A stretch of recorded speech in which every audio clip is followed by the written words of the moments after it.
السلام علیکم ورحمۃ اللہ وبرکاتہ۔ احمدہ و صلی علی رسولہ الکریم، اما بعد۔ عن عائشہ رضی اللہ عنہا قالت کان یکون علی الصوم من رمضان فما استطیع ان اقضیہ الا فی شعبان، متفق علیہ۔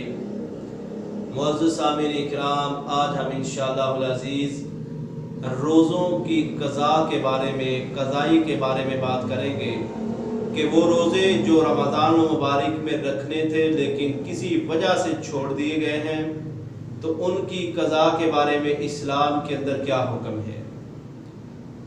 حضرت عائشہ ام المومنین رضی اللہ تعالیٰ عنہ کہتی ہیں کہ مجھ پر رمضان کے روزے باقی رہتے اور میں قضاء روزے شعبان سے پہلے رکھنے کا موقع نہ پاتی۔ بخاری اور مسلم شریف کے اندر روایت موجود ہے کہ جو روزے رمضان المبارک میں فرض تھے وہ کسی بنا پر چھوٹ گئے ہیں، بندے نے سفر کیا ہے یا اسی طرح کسی عورت کو حمل ہے، کوئی عورت دودھ پلاتی ہے یا کوئی بندہ بیمار ہو چکا ہے، دیگر وجوہات جو جائز اور شرعی وجوہات ہیں ان کی بنا پر کوئی مسئلہ بن چکا ہے، تو کوئی بھی مسلمان ان روزوں کو رمضان میں روزے چھوڑے ہیں اس رمضان سے لے کر اگلے رمضان تک کبھی بھی کسی بھی موقع پر رکھ سکتا ہے، کسی بھی مہینے میں وہ روزے رکھ سکتا ہے۔ اسلام کے اندر یہ جائز ہے، اور اس کے اندر دلیل حضرت عائشہ رضی اللہ تعالیٰ عنہ فرماتی ہیں فَعِدَّةٌ مِّنْ أَيَّامٍ أُخَرَ مُتَتَابِعَاتٌ فَسَقَطَتْ، رواہ دارقطنی۔ حضرت عائشہ رضی اللہ تعالیٰ عنہ فرماتی ہے روزوں کے بارے میں پہلے یہ آیت نازل ہوئی کہ قضاء روزے دوسرے دنوں میں مسلسل رکھے جائیں، لیکن بعد میں مسلسل روزے رکھنے کا حکم ختم ہو گیا۔ پہلے یہ تھا کہ آپ پے در پے جیسے رمضان المبارک کے روزے ہوتے اسی طرح روزے رکھیں، لیکن بعد میں اللہ ذوالجلال والاکرام نے آسانی فرما دی کہ آپ رمضان المبارک کے جو روزے چھوڑے ہیں آپ نے، جن کا قضائی دینی ہے، وہ آپ مسلسل نہ بھی رکھے تو کوئی بات نہیں ہے۔ ایک دن رکھ لیا، 10 دن چھٹی کر لی، 20 دن کر لی، حتیٰ کہ اگلے رمضان تک آپ پہلے کبھی بھی ان روزوں کی قضائی دے سکتے ہیں۔ اس میں کوئی ایسی ممانعت اور کوئی حرج نہیں ہے، کوئی ایسی بات نہیں ہے۔ اسی طرح حضرت عبداللہ ابن عباس رضی اللہ تعالیٰ عنہ فرماتے ہیں لا باس ان یفرق لقول اللہ تعالی فعدۃ من ایام اخر، رواہ البخاری۔ حضرت عبداللہ ابن عباس بھی یہی فرماتے ہیں اللہ تعالیٰ کے اس فرمان کے پیش نظر کہ فعدۃ من ایام اخر، کہ لوگوں جو دوسرے دن ہیں ان میں رمضان المبارک کی روزوں کی جو گنتی رہ گئی ہے اس کو پوری کر لو۔ اس میں پیر در پیر رکھنے کی ضرورت نہیں، جب تمہارا دل چاہے اسی ٹائم تم رکھ سکتے ہو، لیکن دوسرے رمضان سے پہلے۔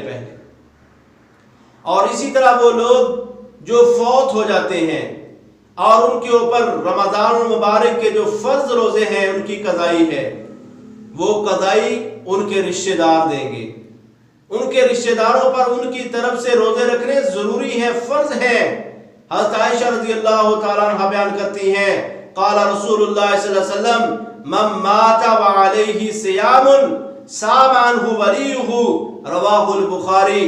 رسول اللہ صلی اللہ علیہ وسلم نے فرمایا کوئی بھی مسلمان جو فوت ہوتا ہے اور اس پر فرض روزوں کی قضا ہے تو اس کے اہل خانہ اس کی طرف سے روزے رکھیں گے اور اس کی تعداد مکمل کریں گے۔ کسی بھی دن کسی بھی مہینے میں وہ رکھ سکتے ہیں، تو یہ رسول اللہ صلی اللہ علیہ وسلم کی طرف سے اور اللہ کی طرف سے اجازت ہے۔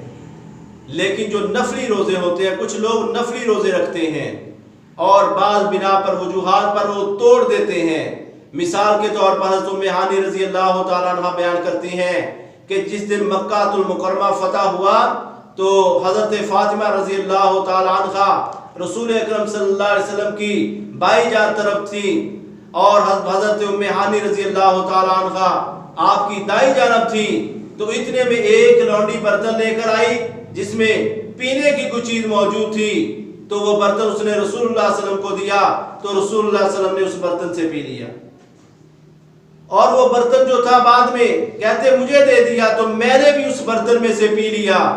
تو میں نے کہا یا رسول اللہ میرا روزہ تھا، تو میں نے روزہ توڑ دیا ہے صرف اس بنا پر کہ جو آپ کا جھوٹا ہے وہ میں پی لوں، آپ کی برکت میں لے لوں، اس وجہ سے میں نے وہ پینے والی چیز جو تھی وہ پی لی۔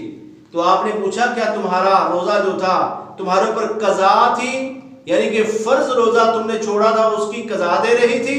تو انہوں نے کہا نہیں، میں قضا نہیں دے رہی تھی بلکہ میں نے نفلی روزہ رکھا تھا۔ تو رسول اللہ صلی اللہ علیہ وسلم نے فرمایا لا باس بہ، اگر نفلی روزہ تھا تو اس کے توڑنے میں کوئی حرج نہیں ہے اور اس پر کوئی قضا بھی نہیں ہے۔ قضائی صرف فرض روزوں کی ہے، اور پورے سال کے اندر جب بھی تم رکھنا چاہو تو رکھ سکتے ہو، اسلام کے اندر اجازت ہے۔ اور نفلی روزہ اگر تم توڑ دو جان بوجھ کر بھی تو اس پر کوئی قضا نہیں ہے۔ اللہ سے دعا اللہ سب مسلمانوں کو فرمان رسول سمجھ کر عمل کرنے کی توفیق عطا فرمائے۔ وما علیہ الا البلاغ۔